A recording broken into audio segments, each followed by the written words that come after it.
이사벨로 증거 19번째 시간입니다. 오늘 이사 20장을 통하여 하나님의 종이 예표가 됨에 대해서 다른 지를 전할 교훈에 대해서 변론해 보도록 하겠습니다. 본장은 북방 아수르의 세력이 남침할 때 하나님의 종 이사에게 된 일은 종말에 다른 지의 진리를 들고 나갈 종들에게 주는 교훈이라고 볼 수 있습니다.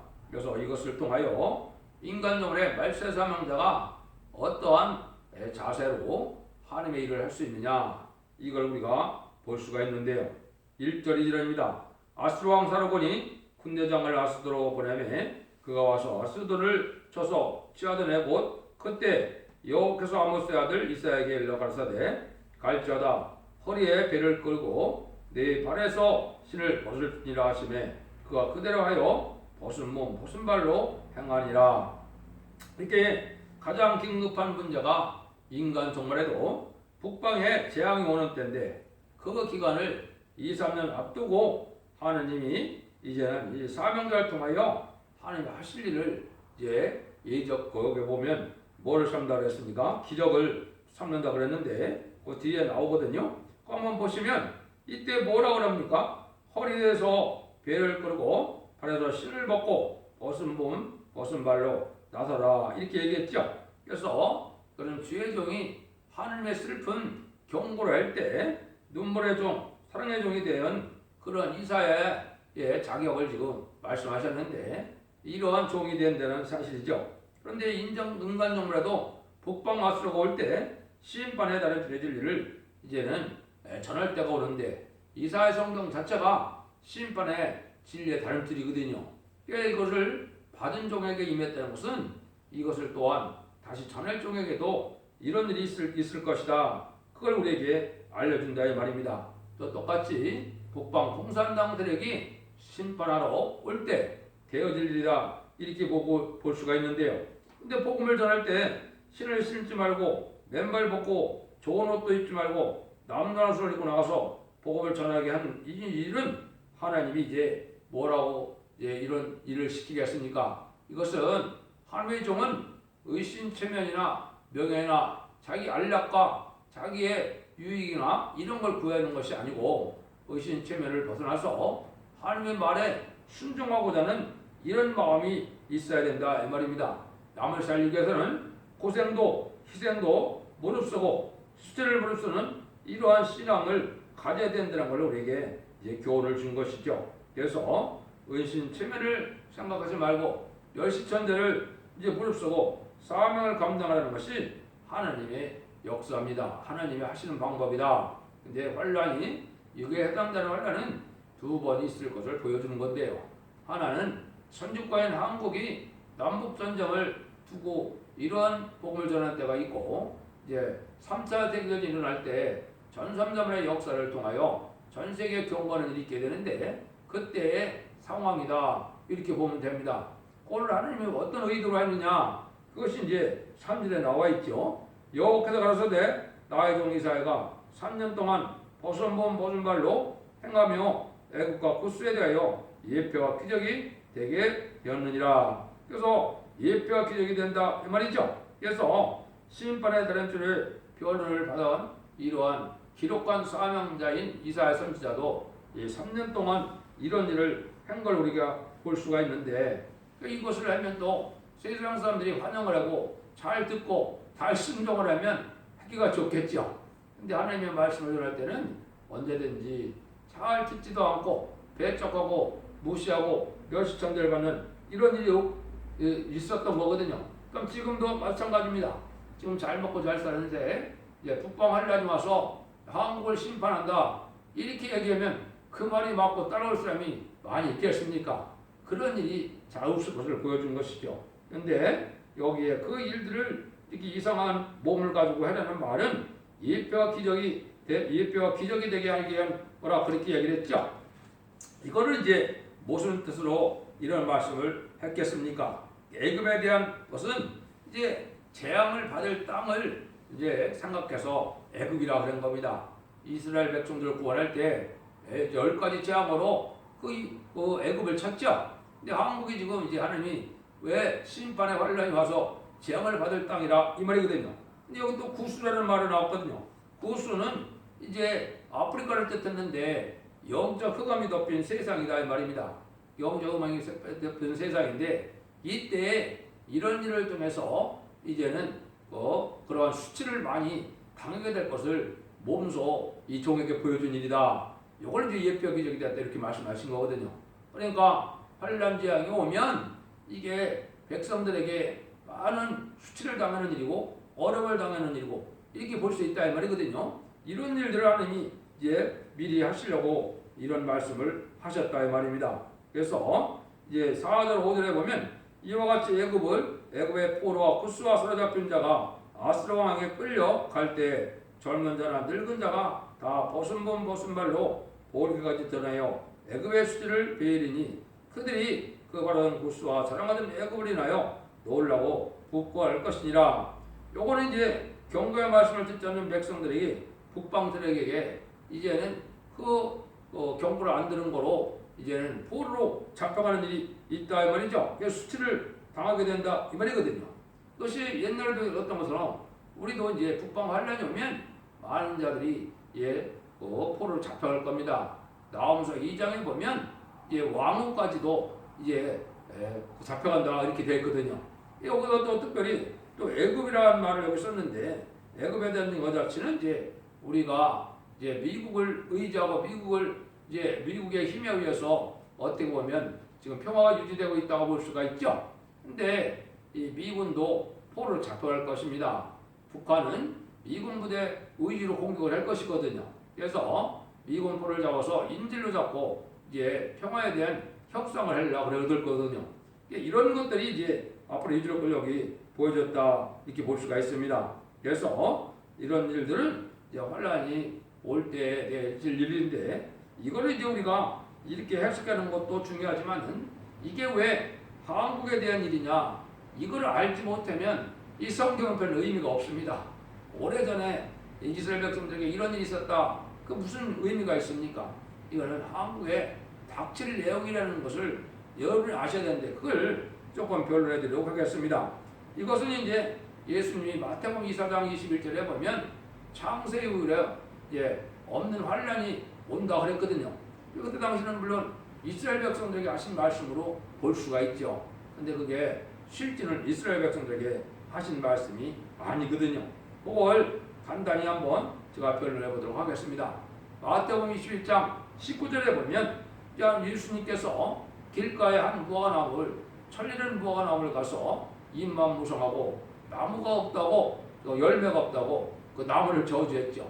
그러니까 그것이 말려 죽는 기적이 일어났죠. 그 보통 기적이 아니잖아요. 그죠? 한번 저주했는데 즉시 다 말려버리는 일이 일어났거든요. 그거는 열매 맺지 못할 백성인 걸 이스라엘을 상징한 거거든요.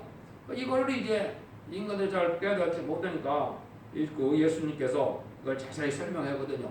그래서 마태복음 21장 33절 이하에 보면 이제 포도원 비유를 예수님이 설명을 하십니다. 그래서 포도원을 농부에게 세를 줬는데 이 농부들이 열심히 포도원을 가꾸는 것이 아니고 종을 때리고 핍박을 해서 잘 안 하니까 아들을 보내주니까 아들을 감시하러 왔다고 아들을 또 죽이는 일을 했거든요. 이렇게 될 거예요. 농부들이 그 아들을 보고 서로 말하되 이는 상속자니 자 죽이자 그의 유업을 차지하자 하고 이해자와 포도원 밖에 내어 쫓아 죽였느니라. 이렇게 마태복음 21장 38장 39절 이렇게 얘기했거든요. 이게 바로 뭡니까? 예수님이 이 땅에 오셨는데 예수님을 포도원 밖에서 죽였다는 것이죠. 그러니까 이 포도원은 하나님의 사업을 뜻한 거거든요. 하나님의 사업을 해서 예수님을 보내는데 예수님을 죽이는 일을 했죠. 그러니까 이게 그 주인은 어떻게 되겠습니까? 아들도 죽이고 포도원도 버리게 생겼으니까 다른 사람들에게 줘야 되고 벌을 줘야 되겠죠. 그걸 예수님이 이제 자세히 설명을 한 겁니다. 그걸 한번 읽어드리면 41절부터 이렇게 됐죠. 저희가 말하되 이 약한 자들을 진멸하고 포도원은 제때 실과를 받을 만한 다른 농부들에게 새로 줄지니이다. 예수께서 가라사대 너희가 성경에 건축자의 버린 돌이 모퉁이의 머릿돌이 떼었나니 이거는 주로 말미암아 된 것이요 우리는 내 기이하도담을 읽어본 일이 없느냐? 그러므로 내가 너에게 이르노니 하나님의 나라를 너희는 빼앗기고 그 나라와 열매 맺는 백성이 받으리라. 이 돌 위에 떨어진 자는 깨어지겠고 이 돌이 사람 위에 떨어지면 저를 가로로 만들어 흩뜨리라 이렇게 했죠. 그러니까 그 농부들을 하나님이 벌을 줄 수밖에 없다는 거죠. 자 아들까지 죽였으니까. 그러니까 또 포도원을 이제 다른 백성들에게 열매를 칠 때 바칠 만한 백성에게 바친다고 그랬죠. 준다고 그랬죠. 여기 이제 사명이 옮기는 걸 뜻하는 겁니다. 그래서 시편에 예언된 것을 여기 말씀을 하시죠. 시편 118편에 보면 성경의 건축자의 버린 돌이 모퉁이의 버린 돌이 되었나니 여기 이제 중요한 의미죠. 건축자의 버린 돌은 누굽니까? 이게 예수님이거든요. 예수님이 왕국권으로 이 땅에 오셨는데 그 자기 백성에 오셨는데 성경대로 오신 예수님을 십자가에 못 박히고 거부하고 이렇게 그런 죄를 저질렀죠. 그러니까 그게 사업을 할 수가 있겠습니까? 없습니까? 이스라엘 백성들이 예수님을 구세로 영접하지 안 했는데 하나님의 일을 할 수 있어요? 없어요? 못한다 말입니다. 그 얘기를 이제 여기 모퉁이의 머릿돌이라고 그랬죠. 모퉁이의 머릿돌은 요거는 이제 심판주의 역사, 재림주의 역사를 뜻했거든요. 재림주의 역사는 누구에게 주느냐? 다른 백성에게 준다 이 말입니다. 이걸 얘기한 거죠. 분명히 그렇게 얘기를 했죠. 너희 나라가 뺏긴다 그랬죠. 다른 백성에게 준다 그랬죠. 이제 이때는 심판주의 역사이기 때문에 여기에 대적하면 다 멸망을 당할 수밖에 없다는 것이죠. 그래서 이 돌에 떨어진 자는 깨어지겠고 이 돌이 사람 위에 떨어지면 저를 가루로 만들어 흩뜨리라. 재림주의 역사는 용서하러 오는 것이 아니거든요. 심판하러 오신 거거든요. 그러니까 이제 이러한 자들이 심판받을 때는 재림주의 역사는 다른 백성이 한다. 이것만 가지고도 이제 잘 모를 수도 있는데 거기 이하 46절까지 보면 이때 바리새인들이 이걸 깨달았다. 자기들에게 한 말인 것을 깨달았다 이 말이거든요. 자기들에게서 예수님이 사명이 있다는 것을 말했다 이 말이거든요. 이게 이제 언제 될 것이냐? 이걸 예수님이 또 어떻게 얘기하느냐? 마태복음 24장 32절에 또 이걸 예언을 하셨어요. 한번 보시죠. 무화과나무의 비유를 배우라. 그 가지가 연하여지고 잎사귀를 내면 여름이 가까운 줄을 아나니 이와 같이 너희도 이 모든 일을 보거든 인자가 가까이 곧 문 앞에 이른 줄 알라. 내가 진실로 너에게 말하노니 이 세대가 지나기 전에 이 일이 다 이루리라. 천지는 없어지겠으나 내 말은 없어지지 아니하리라. 여기 얘기했죠. 여기 이제 예수님이 아까 12제자를 들고 감람산에 올라가서 예수님 올 때 될 일을 다 예언하시고 그게 이제 20세기에 다 이루어졌거든요. 그리고 난 다음에 창세로부터 환란이 올 때는 언제냐? 올 때를 알려준 거거든요. 왜 무화과나무가 저주받는데 이 무화과나무가 다시 어떻게 됐습니까? 여기니까 가지가 내어지고 잎새를 내면 때가 가깝다 이 말이죠. 근데 그렇게만 설명했습니까? 인자가 가까이 문 앞에 이른 줄 알고 너희가 머리를 들라 그랬죠. 여기 이제 심판 때가 왔다는 겁니다. 이게 바로 뭐냐? 이스라엘 건국을 얘기한 거거든요. 이스라엘이 나라가 없다. 1948년 5월 14일 날 이스라엘이 건국됐는데 3개월 후에 1948년 8월 15일 한국이 또 건국을 했죠. 이때 이제 사명이 옮겨진 거다 이 말입니다. 아까 예수님이 21장에 말한 것처럼 그 사명이 한국으로 옮긴 겁니다. 그래서 말세복음 재림주를 영접할 말세복음의 사명은 바로 한국에 있는 것입니다. 이걸 여러분이 알지 못한다면 이 구약 성경을 바로 깨달을 수가 없는 것입니다. 그래서 이때부터 하나님 인간의 종말이고 이때부터 재림주 역사가 진행되는 일이 다 이루어지기 시작한 거거든요. 그래서 20세기 종말이 바로 기독교의 종말이거든요.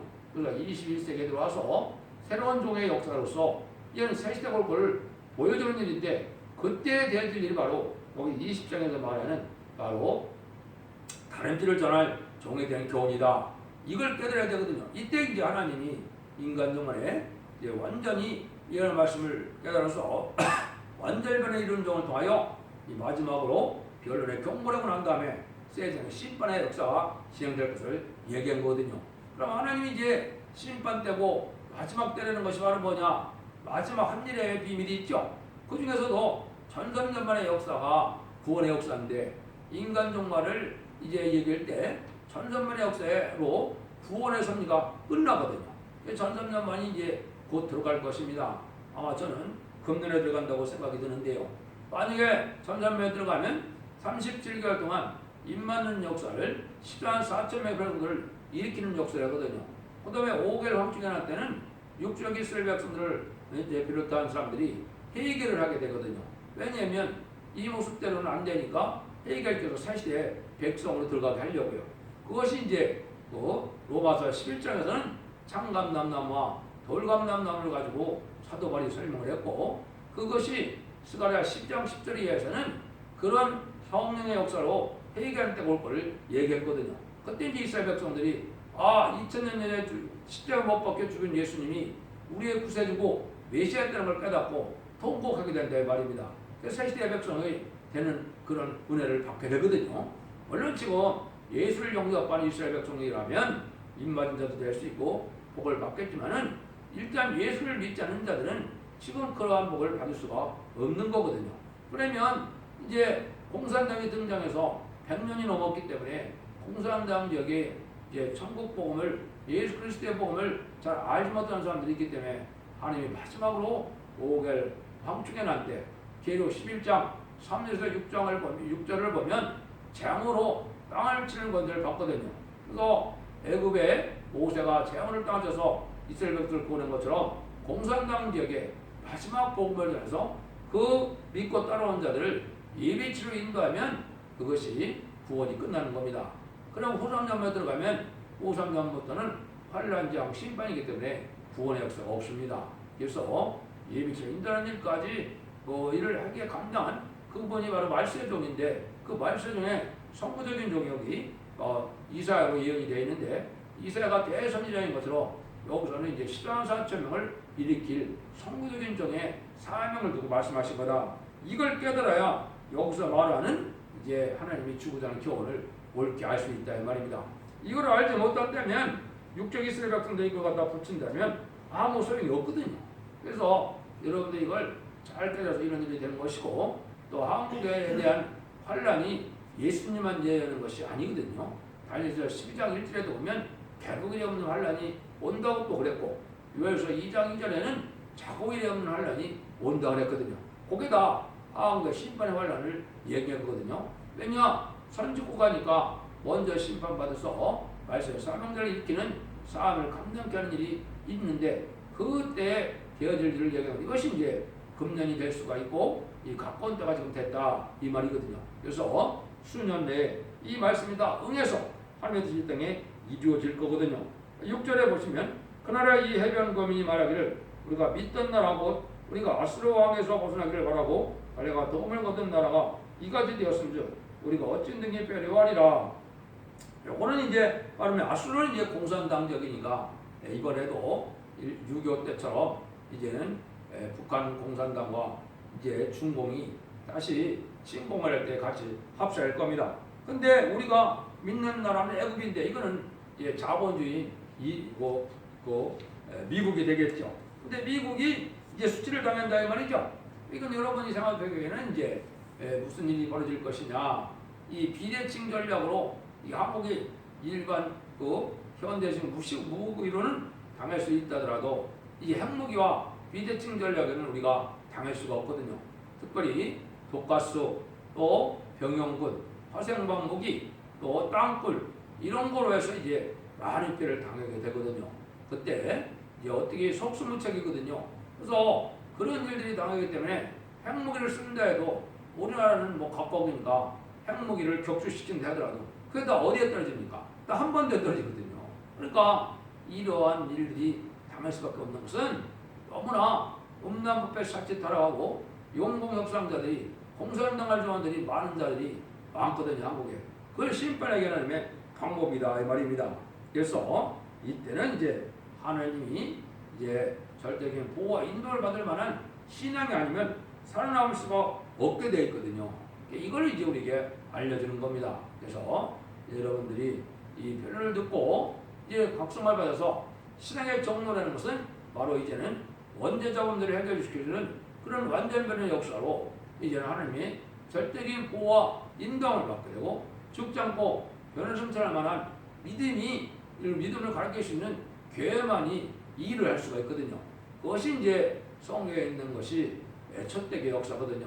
그래서 4,600여 년 전에 노아의 방주처럼 이 시대의 방주의 역할은 바로 첫대계가 사랑의 방주, 은혜의 방주, 구원의 방주가 되는 것입니다. 이게 신앙의 정로거든요. 여러분들이 원죄자업으로 해결받는 이러한 변론의 말씀을 잘 품에서 듣고 여러분들이 이제는 가족적인 축복이냐 가족적인 전멸이냐 이럴 때 우리 지금 살고 있거든요. 말씀의 복음은 바로 영과 육이 구원받는 일이고 가족적인 보호 축복을 받는 일이거든요. 이제 멸망도 가족적인 멸망이 오고 축복도 가족적인 축복이 오는 때가 심판의 환란이거든요. 이럴 때 우리가 살고 있으니까 그래서 우리나라가 이렇게 참으로 이제 어지럽고 악한 정권이 들어서고 아주 사악한 정권이거든요. 전부 좌파 공산당만 좋아하는데 이게 바로 심판의 대상자가 되고 멸망의 대상자가 된 거거든요. 공산당이라는 것은 단지 인간의 세력이 아니거든요. 마귀의 악잡이고 마귀의 세력이고 하나님이 이제 들어쓰는 몽둥이다 이 말이거든요. 여러분들이 공산당을 좋아하는 것은 이 시대의 큰 제약입니다. 또 멸망의 대상이 되고 심판의 대상이 되는 거거든요. 또 이제 인간 영혼의 죄는 하나님의 사랑의 변론의 경우엔 예언의 말씀을 무시하고 멸시하는 게 이게 또 죄거든요. 그래서 여러분들이 이 말씀을 무시하면은 이런 복을 받지 못하게 되겠다 이 말입니다. 여러분들이 각성받고 이제는 진리의 말씀대로 순종을 해서 이런 복을 누릴 수 있는 복된 성도들이 될 수 있도록 모든 유튜브를 통하여 예언서의 계시와 변론을 잘 분별하시고 신앙의 정료되기를 힘쓰고 기도해서 그런 복을 누리는 복된 종들과 성도님들이 다 되시기를 예수님으로 간절히 축원드립니다. 아멘.